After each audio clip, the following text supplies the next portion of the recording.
สบายดี FC สุภูทุกคนเนาะที่กำลังติดตามแสงพินชินพันดอนเนาะ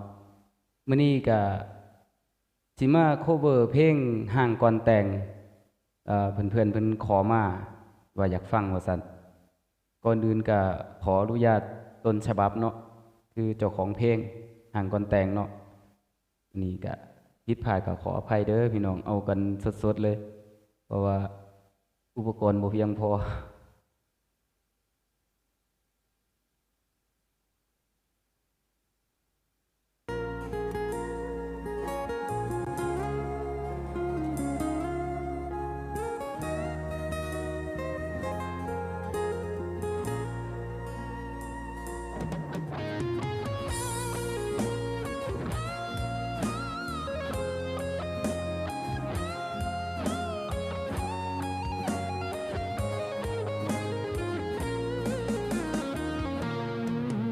ตั้งแต่มือเฮาอยู่ด้วยกัน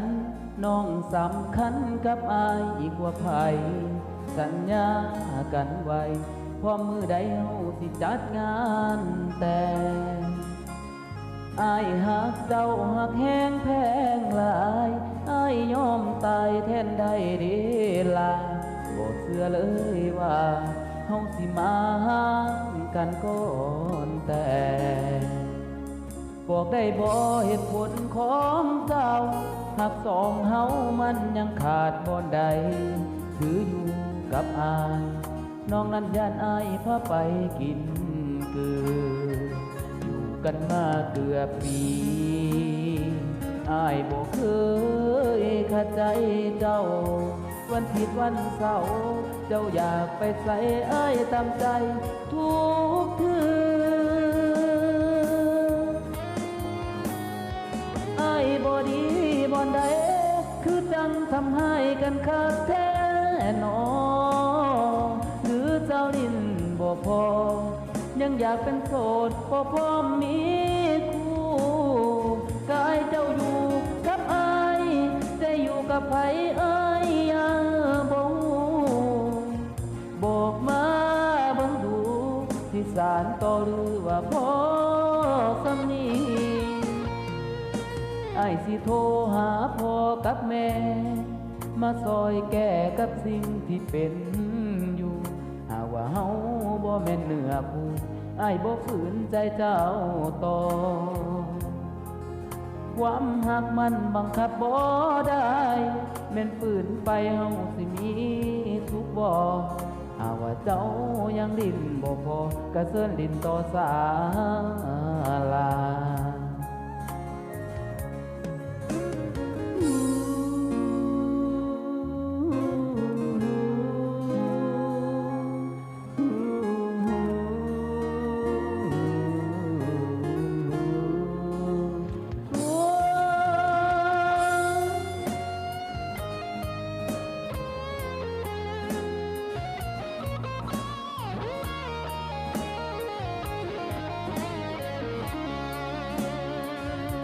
กันมาเกือบปี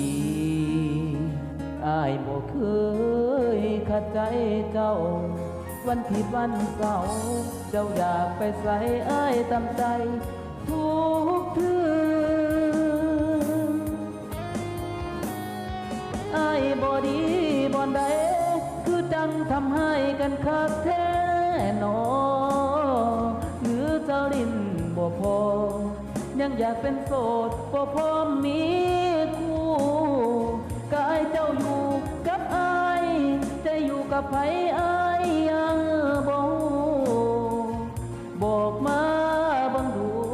ที่สารต่อหรือว่าพอสำนีอายสิโทรหาพ่อกับแม่มาซอยแก้กับสิ่งที่เป็นอยู่หากว่าเฮาบ่แม่นเนื้อคู่อายบ่ฝืนใจเจ้าต่อความหักมันบังคับบ่ได้แม่นฝืนไปเฮาสิมีสุขบ่